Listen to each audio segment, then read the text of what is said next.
네, 안녕하십니까? 네, 하나님의 은혜가 함께하는 귀하고 복된 안식일입니다. 우리의 마음을 하늘로 향할 수 있도록 도와주신 우리 모든 찬양대원들께 감사를 드립니다. 행복한 교회, 또 사랑이 넘치는 교회, 교문님께 오신 여러분을 진심으로 환영합니다. 오늘 이 안식일 하나님께서 주시는 회복과 또 치유와 기쁨이 여러분의 삶 가운데 풍성히 함께하시기를 간절히 바랍니다. 저는 오늘 데살로니가전서 1장 5절 1절부터 5절까지 있는 말씀을 통해서 교회가 교회답게라는 제목으로 함께 하나님의 말씀을 나누도록 하겠습니다. 신약성경 데살로니가전서 1장 1절부터 5절까지 있는 말씀을 함께 보시겠습니다. 바울과 실루아노와 디모데는 하나님의 아버지와 주 예수 그리스도 안에 있는 데살로니가인의 교회에 편지하노니 은혜와 평강이 너희에게 있을지어다.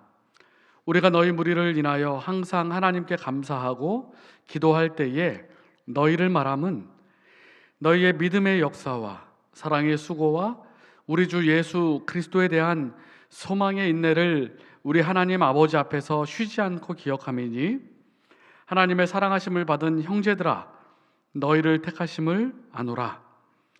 이는 우리 복음이 말로만 너희에게 이른 것이 아니라 오직 능력과 성령과 큰 확신으로 된 것이니 우리가 너희 가운데서 너희를 위하여 어떠한 사람이 된 것은 너희 아는 바와 같으니라. 네, 오늘 본문에 보시면 사도 바울이 데살로니가 교회에 또 편지하며 안부의 인사를 나누는 장면이 오늘 데살로니가전서 1장의 말씀입니다. 그런데 이 교회가 어떠한 교회인지 우리가 충분히 이해할 수 있을 것 같아요. 3절에 너희의 믿음의 역사와 사랑의 수고와 우리 주 예수 그리스도께 대한 소망의 인내를 우리가 기억합니다. 이렇게 말하고 있습니다. 참 대단한 교회, 살아있는 교회, 좋은 교회. 이 데살로니가 교회는 아주 훌륭한 교회였습니다. 살아있는 교회와 죽은 교회에 관한 글이 있습니다. 살아있는 교회는 교실과 주차장 등 늘 공간이 부족하지만 죽어있는 교회는 공간에 대한 염려가 없죠. 살아있는 교회는 항상 변하지만 죽어있는 교회는 늘 똑같습니다. 살아있는 교회는 아이들 소리로 인하여 늘 시끄럽지만 죽어있는 교회는 언제나 조용합니다. 아이들 너무 떠든다고 나무라지 마세요. 아이들 교회에서 그렇게 시끄러운 소리가 나야 살아있는 교회인 것입니다. 살아있는 교회는 언제나 일꾼이 부족하다. 그러나 죽어있는 교회는 일꾼을 찾을 필요가 없다. 살아있는 교회는 언제나 예산을 초과하여 쓴다. 그러나 죽어가는 교회는 은행의 잔고가 많다. 이 사실입니다. 움직이는 교회는 예산이 늘 부족하죠. 그러나 죽은 교회는 예산이 넉넉히 있어요. 그래서 돈 걱정이 별로 없는 교회들 있습니다. 살아있는 교회는 주는 자들로 가득 차 있고 도와줄 사람을 찾지만 죽어있는 교회는 생색내는 자들로 가득 차 있고 불평거리를 찾는다. 살아있는 교회는 배우고 봉사하기에 바쁘고 죽어있는 교회는 쉬고 편하다. 바쁘시면 살아있는 교회예요. 교회 다니기가 좀 일이 많다 생각하시면 살아있는 교회입니다. 너무 편한 교회 찾지 마세요. 편한 교회는 죽어있는 교회일 가능성이 많습니다. 좋은 교회란 무엇인가 여러분 고민해 보셨습니까? 저도 목회자이기 때문에 좋은 교회가 무엇일까 고민이 많아요. 어떻게 하면 좋은 교회가 될 수 있을까? 편리한 시설일까? 아니면 다양한 프로그램일까? 기독교 문화와 교양 생활에 도움이 되는 교회일까? 교양을 좀 얻고 또 좋은 사람들 만나서 교제할 수 있는 곳이고 사회 봉사활동이 활발한 교회, 또 훌륭한 구성원이 있는 교회, 능력 있는 목회자가 있는 교회. 세상 사람들이 보기에는 이 정도면은 훌륭한 교회인 것 같아요. 그죠? 시설도 좋고 활동도 많고 능력이 있고. 하나님이 보실 때에 좋은 교회는 무엇일까 고민하게 되는 것입니다. 제가 어제 좋은 교회라는 이름으로 검색을 해봤거든요. 교회 이름을 아예 좋은 교회로 지은 교회가 우리나라에 419개가 있더라고요. 구리시에도 굉장히 많아요. 구리시에도 한 20여 교회가 좋은 교회라는 이름으로 가지고 있습니다. 이름은 좋은 교회인데 실상은 어떤지 모르겠어요. 좋은 교회인지.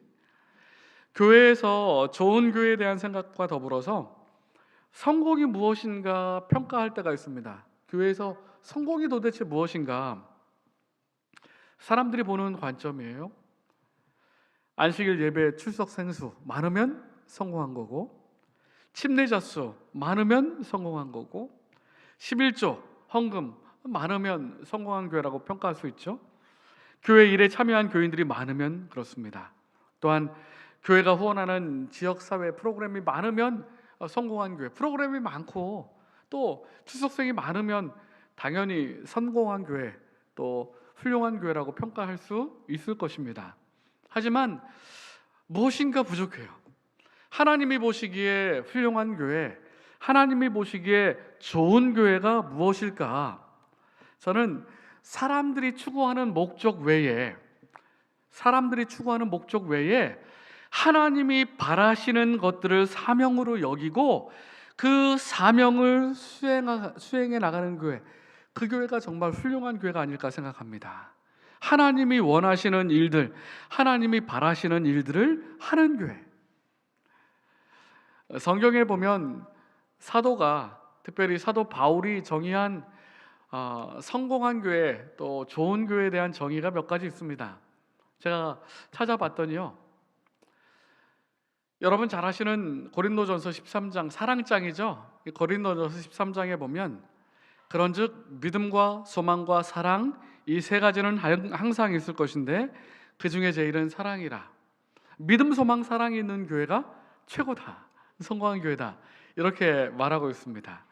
골로새서 1장 4절로 5절에도요, 이는 그리스도 예수 안에 있는 너희의 믿음과 모든 성도에 대한 사랑을 들으며 너희를 위하여 하늘에 쌓아둔 소망을 인함이니 곧 너희가 전에 복음 진리의 말씀을 들은 것이라. 여기 보시면 여기도 마찬가지로 믿음과 사랑과 소망에 대하여 말하고 있어요. 교회의 가장 훌륭한 그러한 조건을 믿음과 사랑, 소망이라고 말합니다. 그렇다면 오늘 본문 데살로니가전서 1장에 말하고 있는 내용이요, 너희의 믿음의 역사와 사랑의 수고와 우리 주 예수 그리스도에 대한 소망의 인내를 우리 하나님 아버지 앞에서 쉬지 않고 기억함이니, 이렇게 말합니다. 그래서 데살로니가 교회에도 역시 마찬가지로 믿음의 역사, 사랑의 수고, 소망의 인내, 교회가 가져야 할, 성공한 교회가 가져야 할 이 세 가지 특징을 말하고 있는 것입니다. 신약 성경에 보면 훌륭한 교회, 좋은 교회라고 소문난 교회가 두 교회가 있습니다. 물론 더 있겠지만 눈에 들어오는 두 교회가 있는데요, 사도 바울이 2차 선교 여행 때 안디옥을 중심으로 해가지고 저기 유럽, 빌립보, 데살로니가, 베레아, 아테네, 그리고 고린도, 이렇게 전도 여행을 떠났습니다. 그 교회 가운데 두 교회, 안디옥 교회, 제가 한 달 전쯤에 이 안디옥 교회에 대해서 설교를 드렸는데, 안디옥 교회가 예루살렘 교회가 이 사람들의 소문을 듣고 바나바를 안디옥에 보내니 이 안디옥 먼 곳에서 이 예루살렘까지 소문이 들렸어요. 좋은 교회다. 그리고 오늘 본문 데살로니가전서 1장 8절에 보면 주의 말씀이 너희에게로부터 마게도냐와 아가야에만 들릴 뿐만 아니라 하나님을 향하는 너희의 믿음의 소문이 각처에 퍼짐으로 우리는 아무 말 할 것이 없도다.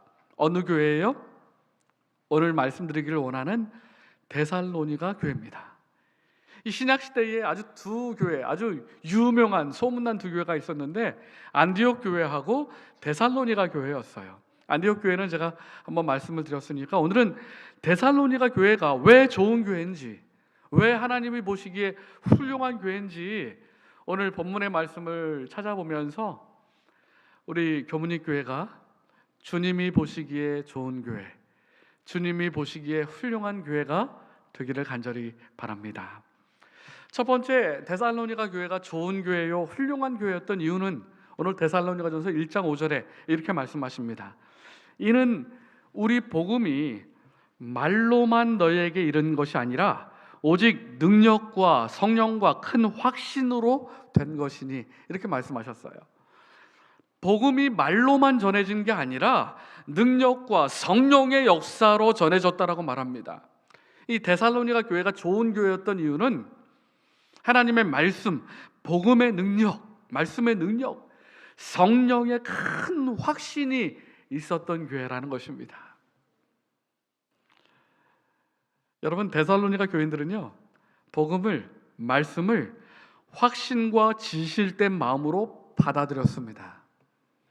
말로만 받아들이는 것이 아니라 깨닫고 믿는 그대로 생활에 옮기는 실행적인 순종의 삶을 살았습니다. 여러분, 하나님의 말씀이 선포되고 전해진다 할지라도 삶 속에 순종의 삶으로 나타나지 않으면 그 교회는 힘이 없는 거예요. 우리가 성경을 아무리 알아도 말로만 하나님의 말씀을 전한다고 하면 복음의 능력이 없는 것입니다. 복음의 능력은 하나님의 능력이 역사해서 우리의 삶을 변화시키고 삶 자체가 복음의 능력으로 움직일 때에, 그때에 하나님의 말씀의 능력이 있는 것이에요. 사도행적 256페이지에 보면 데살로니가 교회의 모습을 이렇게 표현합니다. 데살로니가 신자들은 진실한 선교사들이었다. 우리 성도들 한 분 한 분이 다 선교사였다라고 말하죠. 그들의 마음은 그들을 구원하신 그들의 구주에 대한 열심으로 불타올랐다. 선교사였고 마음속에 열심히 불타올랐답니다. 열심히. 그리스도의 은혜를 통하여 그들의 생애는 놀라운 변화가 일어났고, 그들을 통하여 말씀하신 주의 말씀에는 능력이 함께하였다. 진리를 제시함으로 사람들의 마음을 얻었고 새로운 신자들이 증가해 갔다. 여기 보시면 특징이 있는데 제가 정리해 봤어요. 사도행적 말씀을 정리해 봤더니 데살로니가 교회는 구주에 대한 열심이 있는 교회였습니다. 열심이, 뜨거움이 있었어요. 선교사적인 마음으로 선교사로서 삶을 산 것입니다. 그리고 그리스도의 은혜를 통해서 생애에 놀라운 변화가 있었어요. 삶의 변화가 있었어요. 교회의 말씀의 능력으로 삶이 변화되는 것입니다. 삶의 변화가 없으면 그 교회는 죽은 교회예요. 말씀이 내 삶을 변화시키지 못하면 그 삶은 영적인 삶이 아닌 것입니다. 그래서 데살로니가 교회는 말씀의 능력이 있었어요. 말씀의 능력이. 그리고 진리를 제시함에 있어서 사람들의 마음을 얻고 교회가 성장하는 교회였습니다. 사람들이 평가하기를, 야, 거기는 정말 하나님의 말씀의 능력이 있는 교회야. 말씀의 능력이 사람들을 변화시키는 교회야. 그 교회는 정말 가면 뜨거워지고 생명의 능력을 경험해서 사람들이 눈빛부터가 달라. 열심히 있어. 데살로니가 교회가 그랬던 것입니다. 그리고 하나님이 보시기에 그랬던 데살로니가 교회가 좋은 교회고 살아있는 교회였던 거예요.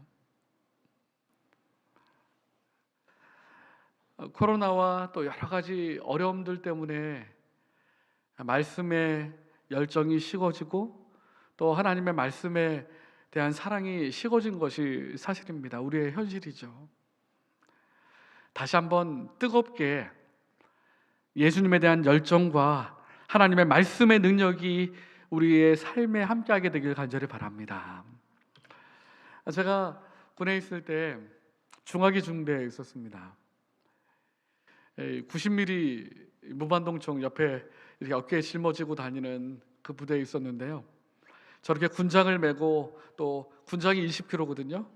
또 무반동총을 메면 40kg예요. 이 40kg를 메고 행군을 하고 또 산을 다니고 그렇게 해야 되는데, 한 번은 저희 이제 그 같은 중대에는 이 81mm 박격포 중화기 중대 이렇게 같이 있습니다. 90mm와 81mm 형제처럼 늘 같이 격려하면서 그렇게 고생하면서 군생활을 하게 되는데, 제가 군 입대하자마자 사격하는 시간이 있었어요. 근데 90mm 사격은 이 탱크를 쏘는 거기 때문에 이 관역이 탱크 모양입니다. 여기 그림처럼.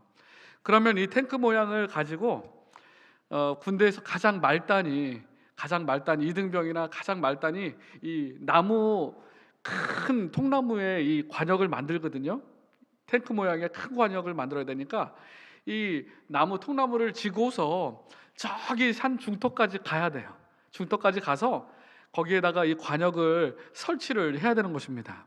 그래서 저랑 저 바로 윗고참이랑 둘이서 이 관역을 메고 이 사격장 중간에 가운데까지 갔어요. 이제 이 관역을 세우기 위해서.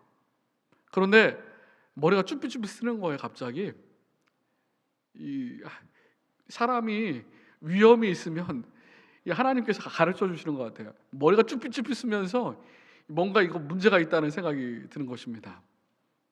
그리고서는 한 30-40m 우편에서 박격폭탄이 쾅 하고 터졌어요. 완전 전쟁터죠. 제일 먼저 생각난 게 바위 틈에 들어가면 파편이 안 될 거 아니에요. 그래서 제 바로 윗고참이랑 저랑 바위 틈으로 그냥 손살같이 들어갔어요. 그리고 나서도 박격포탄이 2발이 더 떨어졌습니다. 그러니까 3발이 5발이 사격 5발이 된 거예요. 반대편 산 건너편에서 박격포는 사격을 하는데 그만 사거리를 잘못 측정해가지고 이 산 등성에 맞아야 되는데 산을 넘어온 것입니다. 그래가지고 저희 관역을 세우는 곳에 박격포탄이 3발이 떨어진 거예요. 와, 정말 죽을 뻔했죠. 이런 사고가 정말 많습니다. 군부대에서는. 이 말씀이 생각나더라고요. 여호와는 나의 반석이시고 나의 요새요 나의 건지시는 자시요 나의 하나님이시요 나의 피할 바위시요. 하나님 도와주세요. 그런데 저는 특별한 경험으로 이런 경험을 했지만 2차 세계대전 당시에 영국 런던에 이 독일의 비행기들이 밤마다 출격해가지고 공습을 하는 것입니다. 여러분 사는 집 근처에 폭탄이 떨어진다고 한번 생각해 보세요. 얼마나 무섭고 두렵겠어요. 사이렌이 울릴 때마다 지하 대피소로 잠도 못 자고 피하고 밤마다 벌벌 떨면서 그렇게 보내야 하는 것입니다. 폭탄이 떨어지면. 그렇게 장시간 동안 지내다가 이제 공습이 잦아들고 사람들이 1명, 2명씩 나오기 시작했어요. 그리고 해변과 밖을 가봤더니 대공습이 끝난 이후에 시간이 지난 다음에 영국 런던, 영국 시내 전역에 꽃이 만발해 피는 것입니다. 왜 그런가 봤더니 포탄이 터지면서 흙들이 다 밑에 있던 흙들이 올라오고 싹 다 바뀌면서 이 땅속 깊숙이 묻혀있던 씨들이 나온 거예요. 그러면서 꽃들이 핀 것입니다. 영국 사람들이 그 모습을 보면서 마음에 큰 위로를 받았어요. 전쟁 가운데서도 힘을 얻고. 여러분 우리 삶 가운데서도 마찬가지예요. 때로는 시련이 있고 역경이 있고 고난이 있고 힘들고 어려울 때가 있습니다. 하지만 삶 속에 뿌려진 생명의 말씀은 환난과 시련 속에서 소생하는 절호의 기회를 갖고 말씀의 역사를 그때 체험할 수 있는 거예요. 시련이 오면 더 말씀을 붙잡아야 하는 것입니다. 이 데살로니가 교회가 그랬습니다. 데살로니가 교회는 편안하고 안전한 교회가 아니었어요. 핍박이 있고 또 어려움이 있었던 교회였습니다. 그럼에도 불구하고 말씀의 능력을 경험했던 교회예요. 하나님의 능력을 경험했던 교회인 것입니다. 그런데 당시에 사도 바울의 설교가 어땠을까? 여러분 궁금하시죠? 사도 바울이 설교를 잘했을까?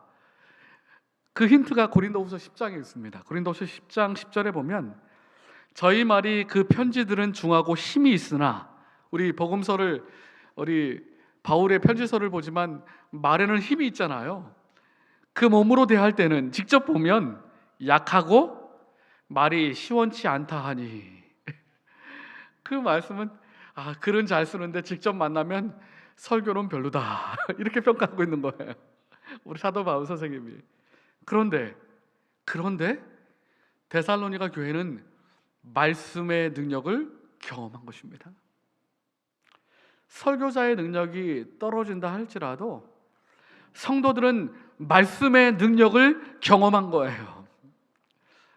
왜 그랬을까요? 궁금하시죠?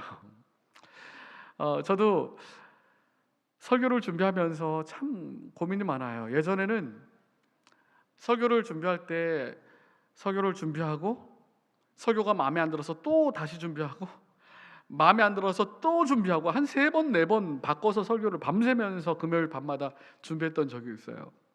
마음에 안 들어요.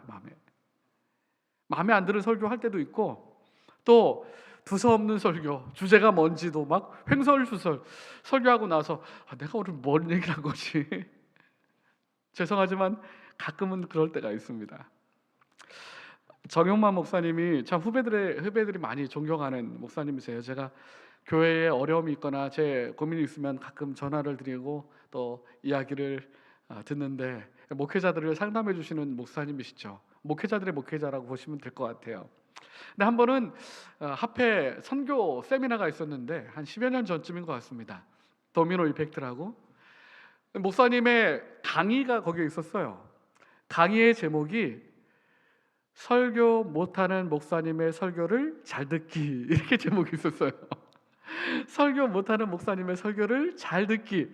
제가 설교자인데 궁금해가지고 왜냐하면 제가 설교에 대한 고민과 어떻게 하면 설교를 잘할 수 있을까 늘 고민하고 있어가지고, 설교 어떻게 하면 잘할까 보다 먼저 어떻게 하면 설교를 잘 들을 수 있나, 이거부터 들어야 되겠다 생각해서 우리 목사님의 강의를 유심히 살펴봤는데요. 지금도 그 강의록이 있습니다, 제가.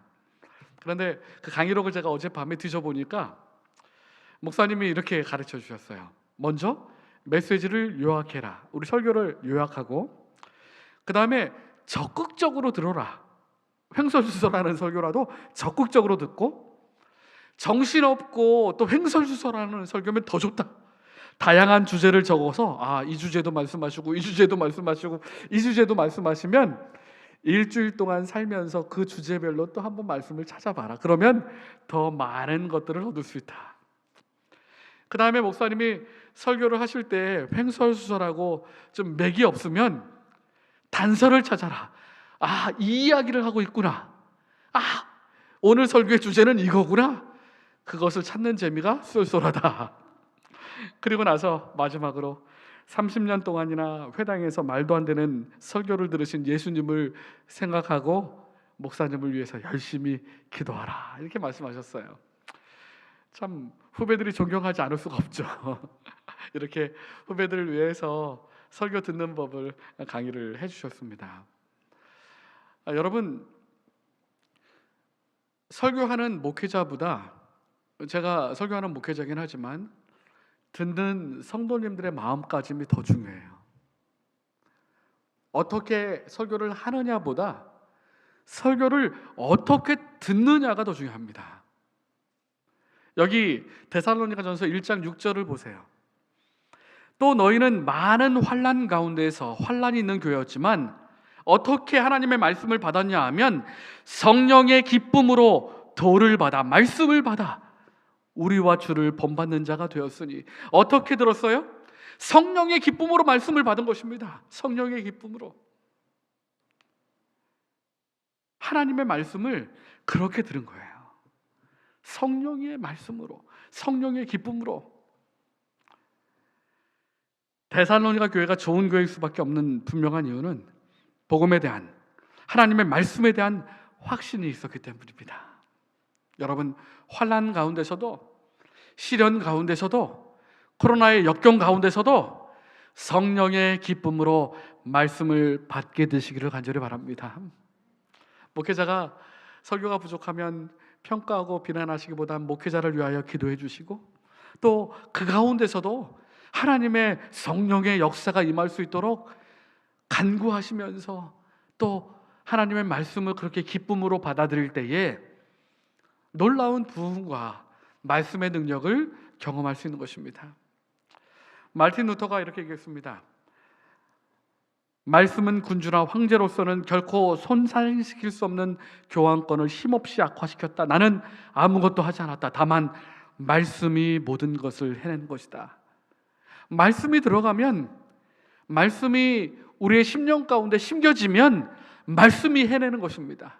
말씀이 나의 삶을 주장하는 것이에요. 말씀이 내 삶에서 역사하는 것입니다. 능력으로 역사하는 것이에요. 교회를 교회되게 하는 것은 목회자의 재능이 아닙니다. 목회자의 언변술이 아닙니다. 어떤 말씀이든지 준비된 마음으로 받아야 하는 것입니다. 뿐만 아니라 아멘하며 기쁨으로 말씀에 순종해야 하는 것입니다. 그럴 때에 말씀의 능력과 성령의 능력을 경험할 수 있는 것입니다.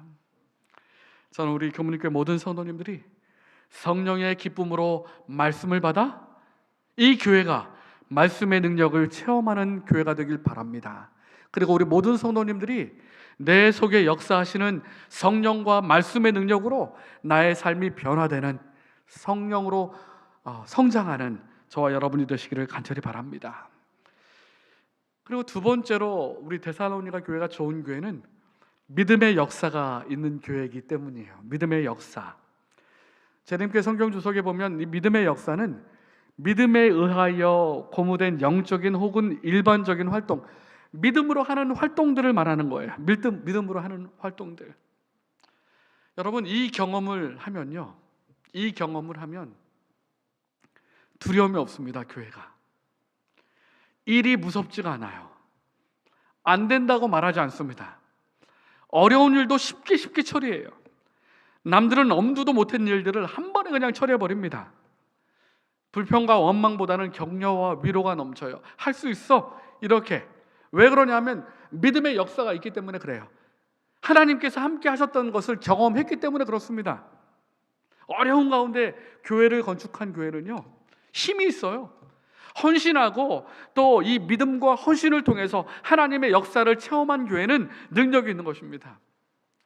그래서 교회 가서 사실 제일 믿음이 없는 사람이 목회자죠. 그러면 목사님만 걱정해요. 아, 이거 어떡하지? 이러면 믿음의 역사를 경험한 집사님들, 장로님들이 와서 얘기합니다. 목사님, 걱정하지 마세요. 할 수 있습니다. 우리 교회 저력이 있는 교회입니다. 우리 교회 예전에 그렇게 힘있게 했던 교회입니다. 걱정하지 마십시오. 믿음의 역사가 있는 교회가 좋은 교회예요. 저는 우리 교문익 교회가 과거의 믿음의 역사뿐만 아니라 현재의 미래에도 놀라운 믿음의 사역들이 계속 이루어지게 되길 간절히 바랍니다. 그래서 하나님이 함께 하심을 우리 성도님들이 간증하고 또 그렇게 성도님들 앞에서 함께 나누고 하는 기쁨이 함께 있었으면 좋겠어요. 그래야 힘 있는 교회가 되는 것입니다. 물에 빠져 죽은 오리라는 책이 있습니다. 여러분, 오리가 물에 빠져 죽는다는 게 믿겨지십니까? 이 글쓴이가 양승원 교수님이 실제로 봤더니 오리가 물에 빠져 죽은 거예요. 그래서 묻습니다. 아니, 왜 오리가 물에 빠져 죽었죠? 그때 이렇게 대답해요. 이 오리는 오리 농장에서 부화하고 키운 오리입니다. 밖에 야생 오리가 아니고. 그래서 수영할 줄 모르죠. 이 오리도 엄마가 수영을 가르쳐 줘야 되거든요. 게다가 이 오리는 어릴 적부터 물속에 집어넣지 않았기 때문에 깃털에 기름을 분비되지 않아서 물에 잘 뜨지도 못합니다. 여러분, 오리가 어릴 때 물에 들어가야 깃털에 기름이 나와가지고 물에 둥둥 뜬다는 거예요. 근데 어릴 때부터 물에서 수영하는 걸 배우고 경험하지 않은 오리는 깃털에 기름도 나지 않고 수영도 하지 못해서 물에 빠져 죽을 수 있다는 것입니다. 농장에서 부화하고 물에 살아보지 못한 오리는요. 여러분, 신앙도 마찬가지예요. 내 인생에서 하나님이 원하시는 바대로 순종하며 말씀 안에 생활하고 훈련하고 또 믿음의 역사를 경험하지 않는다면 영적인 생활도 죽은 삶이 될 수 있는 것입니다. 교회도 살아있는 교회가 아니라 죽은 교회가 될 수 있다는 것이에요. 영적으로 움직이고 영적으로 활동하고 믿음의 역사를 이루지 못하면, 움직이지 않고 가만히 있으면 죽는다는 것입니다. 내 인생 가운데서, 내 삶 가운데서 이것이 믿음의 역사다라고 증거할 수 있는 것이 무엇이 있습니까? 이것이 없다면 우리의 믿음을 다시 생각해 봐야 하는 것입니다. 좋은 교회는 믿음의 역사가 있는 교회예요. 세 번째, 데살로니가 교회는 사랑의 수고가 넘치는 교회였습니다. 사랑의 수고, 제림교회 성경 주석에 이렇게 말해요. 사랑이 불러일으키는 수고를 의미하며 다른 사람들의 구원을 위하여 자원하여 고생과 수고를 맡아서 견디는 것을 말한다. 다른 사람의 구원을 위해서 자원해서 고생하고 수고하는 거예요. 자원해서. 여러분, 사랑에는 반드시 수고가 따릅니다. 사랑은 책임을 져야 되죠.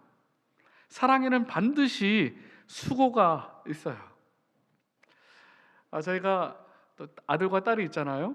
저희 둘째 아들 아기 때 사진인데, 아이를 낳을 때 저희 첫째 예빈이는 이 복수가 먼저 터져가지고 시골에서 아이를 낳는데 구정날 낳았어요. 구정날. 근데 병원에 의사 선생님이 없는 것입니다. 의사 선생님, 이제 애가 나와야 되니까 복수가 먼저 터졌으니까 전화를 했더니 의사 선생님이 화가 났어요. 아니, 명절날 애를 낳았다고 막 화를 내시면서 왔어요. 오긴 왔는데 술이 이만큼 채서 왔어요. 명절날 친구랑 만나갖고 술이 잔뜩 채서 왔어요. 이 술 취한 의사가 아이를 받아야 되는데, 먼저 복수가 터진 지는 벌써 뭐 한 10시간 가까이 되죠. 의사 선생님은 화가 잔뜩 났죠. 술까지 이렇게 취했죠. 얼마나 제가 걱정이 되는지 아이를 낳는 동안 정말 기도 많이 했습니다. 다행히 무사히 아이가 태어났어요. 근데 이 둘째 낳을 때도, 이 둘째는, 선우는 저희가 영동교회 있을 때 강남에서 태어났는데, 이 병원에 태어날 때 돼서 갔더니 이 탯줄이 목을 감고 있다는 거예요. 굉장히 위험한 상황이고 빨리 태어나지 않으면 이 생명을 잃을 수도 있다는 것입니다. 아니, 아이가 태어날 때마다 이렇게 여려움이 있더라고요. 그리고 병원에 들어갔는데 제가 어떻게 했어요. 밖에서 탯줄을 감고 있고 아이 생명이 위독하고 빨리 빼내야 된다고 의사 선생님이 얘기를 하니까 얼마나 겁이 나고 걱정이 되는지 1분 만에 태어났어요. 의사 선생님 3분이 달라붙어가지고 위에서 밀고 막 땡기고 이래가지고 1분 만에 아이가 태어났는데, 이 탯줄을 감고 있어서 얼굴이 파랗게 됐더라고요. 아이를 낳는 것이 얼마나 힘든지, 고통스러운지, 얼마나 큰 수고가 있는지를 아마 부모님들은 다 아실 거예요. 우리 학생들은 잘 모르지만 어머님들이 다 이렇게 목숨을 걸고 낳은 것입니다. 생명을 걸고. 그런데 그게 끝이 아니죠. 그게 끝이 아니에요. 제가 많이 들었어요. 우리 집사님들한테, 아이를 낳은 집사님들이 뱃속에 있는 게 훨씬 편하다 이렇게 얘기를 하시더라고요. 낳으면 얼마나 힘든지. 밤마다 울죠. 남편은 다 자요. 엄마는 깨어나서 다 젖 먹이고 더러운 그 기저귀 다 갈고. 낳는 것보다 키우는 것이 더 힘이 들죠. 뭐 20년 동안, 아니 요즘은 결혼하고 나서도 애프터 서비스를 해줘야 된다고 하더라고요. 우리 부모님들 평생 그렇게 수고하시죠. 이게 사랑의 수고예요. 이게 사랑의 수고. 사랑 때문에 자원해서 하는 수고. 그런데 교회에서도 이 사랑의 수고가 많은 교회가 좋은 교회라는 것입니다. 영혼을 위해서, 아이들을 위해서, 우리 청년들, 학생들을 위해서 우리 집사님, 장로님들 수고하고 헌신하고 봉사하고 희생하고 이런 것이 많은 교회가 좋은 교회라는 거예요. 우리 교문리 교회가 사랑의 수고가 넘치는 교회가 되기를 간절히 바랍니다. 한 10년 전에 풀빵엄마라는 다큐멘터리가 방영된 적이 있습니다. 이 엄마가 미혼모로 아이 둘을 기르는 분이셨는데 풀빵 장사를 하면서 아이를 키워요. 그런데 암에 걸린 것입니다. 암으로 이제 죽어가는 상황이에요. 아이들을 위해서 그 고통 가운데서도, 이 말기암 힘든 상황에서도 이 풀빵을 만들면서 행복해합니다. 왜냐하면 아이를 위해서 내가 무엇인가 할 수 있는 것만으로도 행복하다 이렇게 얘기해요. 그러면서 아프다는 얘기를 전혀 아이들한테 안 합니다. 왜냐하면 아이들이 엄마를 기억할 때 아픈 사람으로 기억할까 봐 늘 웃으면서 그렇게 얘기해요.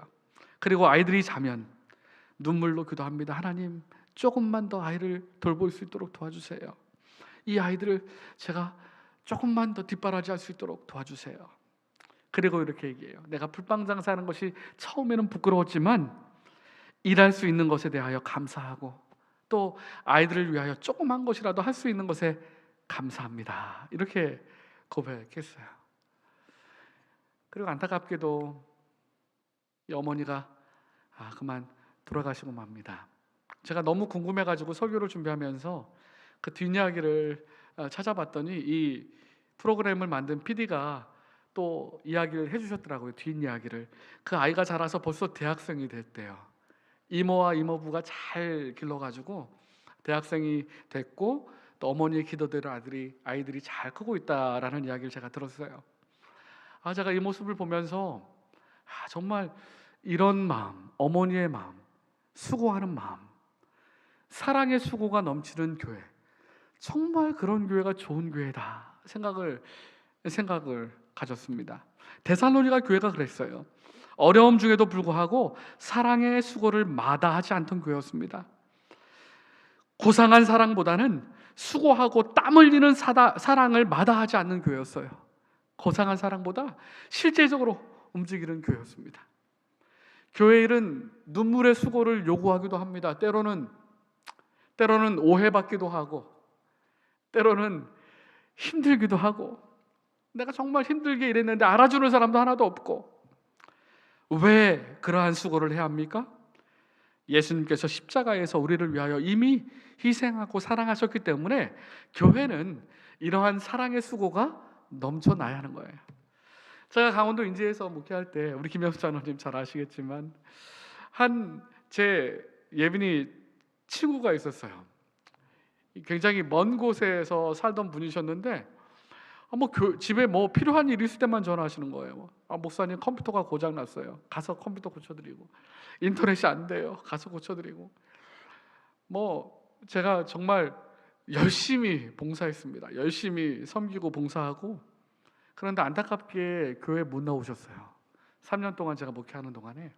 그리고 떠나서 다른 교회에서 목회하면서 한 10년이 지난 다음에 이분이 다 큰 딸하고 같이 교회에 한번 오셨습니다. 제가 목사님 떠나시고 난 다음에 10년 뒤에 교회를 다니기 시작해요. 이렇게 얘기하는 거예요.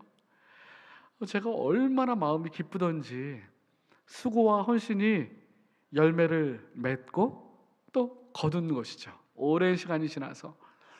여러분, 교회에서 하는 사랑의 수고는 결코 허지로 돌아가지 않습니다. 열매로 맺게 되는 것이에요. 그리고 이 사랑의 수고가 많은 교회가 정말 좋은 곳입니다. 얼마나 놀랍고 황홀한 고백인가.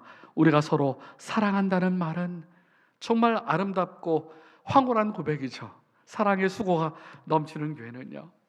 슬물교훈에 보면 이기심 없는 사랑의 정신과 그들을 위하여 수고를 아끼지 않는 정신을 받아들일 때에 그대는 자라나게 되고 열매를 맺게 될 것이다. 여러분, 재미있는 말씀은요, 우리가 이기심 없는 사랑과 수고를 베풀 때에 당사자가 자라는 게 아니라 누가 자란다고요?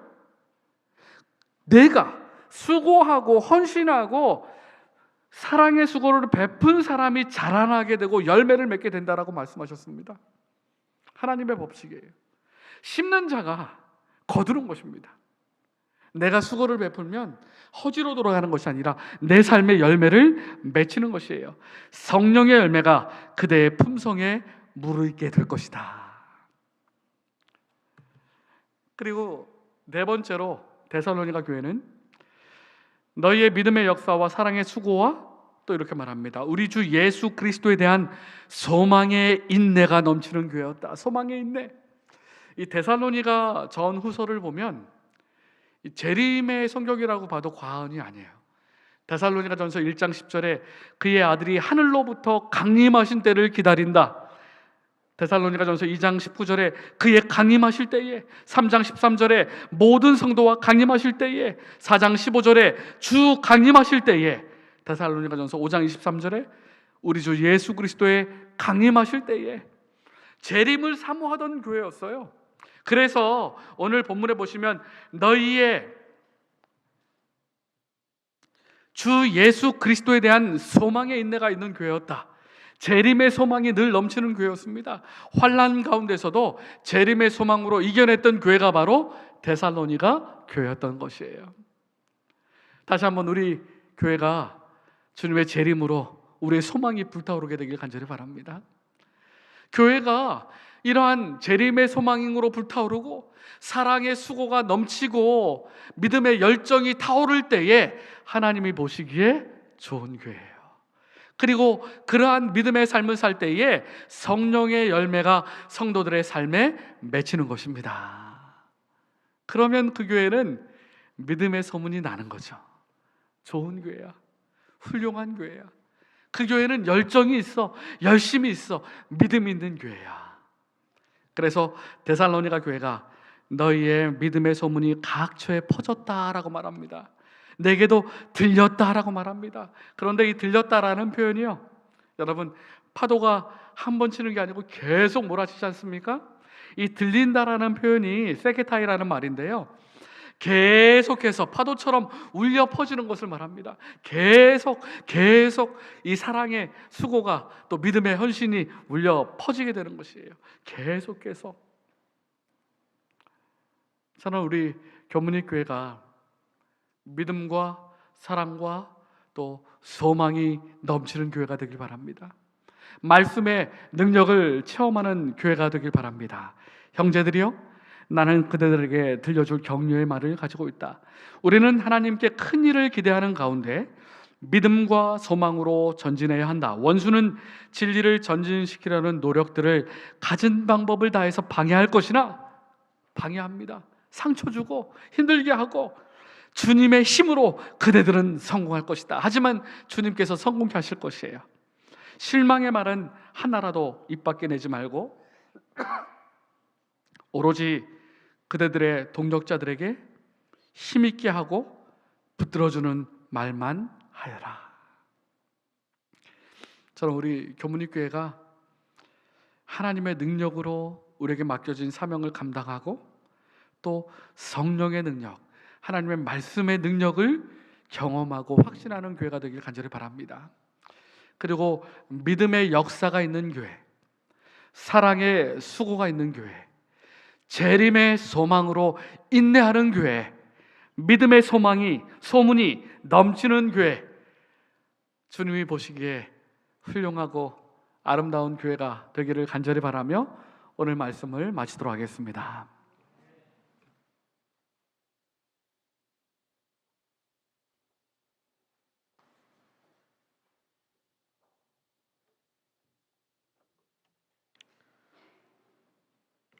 헌금에 관한 권면의 말씀을 읽겠습니다. 빌립보서 4장 19절 말씀입니다. 나의 하나님이 그리스도 예수 안에서 영광 가운데 그 풍성한 대로 너희 모든 쓸 것을 채우시리라. 헌금을 봉헌하시겠습니다.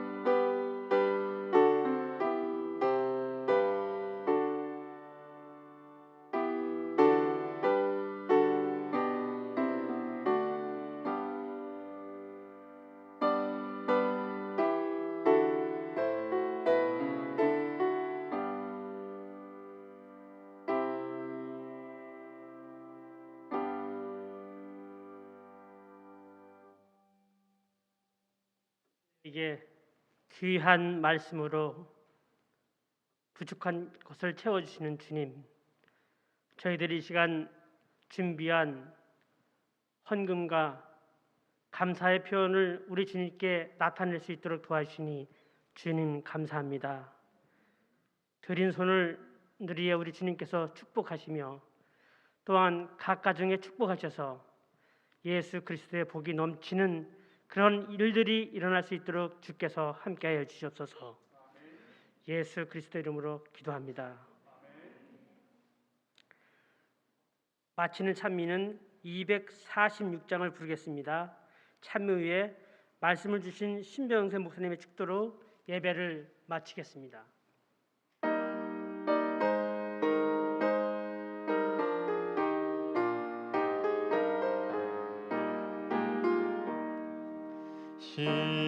시온성과 같은 교회, 그의 영광 한없다. 허락하신 말씀대로 주가 친히 세웠네. 반석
이방에도 주를 찬송하겠네. 헛된 세상 모든 영광 아침한 해 같으나 주의 자녀 받을 복은 영원 무궁하도다. 사랑의 하나님 아버지, 말씀의 능력과 성령의 확신이 있는 교회, 믿음의 역사가 있는 교회, 사랑의 수고가 넘치는 교회, 재림의 소망으로 다시 한번 뜨거워지는 교회가 될 수 있도록 도와주시옵소서. 이제는 하나님의 놀라우신 사랑과 예수 그리스도의 한량없으신 은혜와 성령님의 동행하여 주심이 고개 숙인 우리 모든 성도들과 영원히 함께하여 주시옵기를 예수 그리스도의 이름으로 간절히 축원하옵나이다.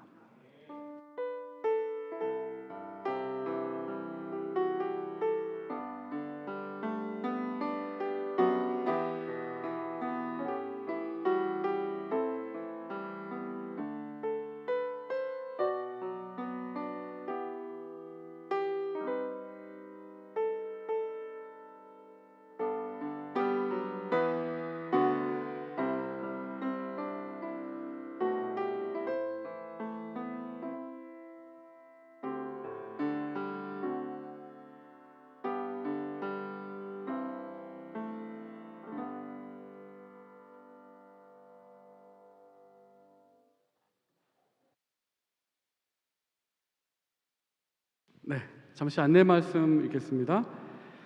교회를 방문해 주신 우리 모든 성도님들, 또한 온라인으로 참여해 주신 우리 모든 성도님들께 감사를 드립니다. 오늘 점심 떡이 준비되어 있습니다. 우리 이겸 목사님과 김예지 사모님의 아들 강유리의 첫 돌을 맞이하여서 준비해 주셨습니다. 여러분 감사하는 마음으로 드시고 또 많이 축하해 주시기 바랍니다. 온라인 새벽 기도회가 저희가 다음 주 월요일부터 2월 7일 월요일 5시에 새벽 5시에 영상이 올라갑니다. 유튜브로 진행됩니다. 방송으로 참여해 주시고 또 새벽 기도회가 아니고 아침 예배로도 참여해 주셔도 됩니다. 우리 월요일부터 금요일까지 진행되니까요. 우리 많은 가정에서 참여해 주시면 감사하겠습니다. 그리고 이제 기초교리 연구 우리 제자 모임반부터 시작을 하게 됩니다. 그리고 수요일 중보 기도회가 있고요. 여러분 그를 위해서도 함께 참여해 주시고 기도해 주시면 감사하겠습니다. 그리고 박인배 목사님, 우리 본교에 심호하셨던 박인배 목사님의 은퇴 예배가 2월 12일 안식일에 신답교회에서 있습니다. 저희가 목사님께서 많은 교회 목회하시고 또 그 교회에서 은퇴식을 하다 보니까 많은 인사 손님은 받지 못하고 교회에서 대표로 몇 분만 가시게 될 거예요. 여러분 함께 기도해 주시고 혹시 필요하신 분 꼭 참석하기를 원하시는 분들은 말씀해 주시면 좋겠습니다. 그리고 2월달 교회 다양한 행사들이 있습니다. 청년 기도주일이 있고요. 그리고 학생 청년 대면식, 우리 학생교회 아이들이 이제 청년반으로 올라가게 될 때에 우리 최서혁 장로님 맛사랑 인정식품 안에서 저희가 하려고 하는데요. 이 행사를 위해서 여러분 많이 기도해 주시기 바랍니다. 왜냐하면 우리 학생들이 청년반에 잘 올라올 수 있도록 그렇게 기도해 주시고 또 장로회 정사회와 또 정기 직원회 또 패스파인더 학부모 설명회가 있습니다. 2월 19일 안식일 이제 패스파인더가 또 시작하게 되거든요. 여러 가지 코로나로 어려움이 있지만 우리 아이들 또 교회 다양한 청년들 학생들 행사가 잘 진행될 수 있도록 여러분 함께 기도해 주시고 또한 격려해 주시면 감사하겠습니다. 감사합니다.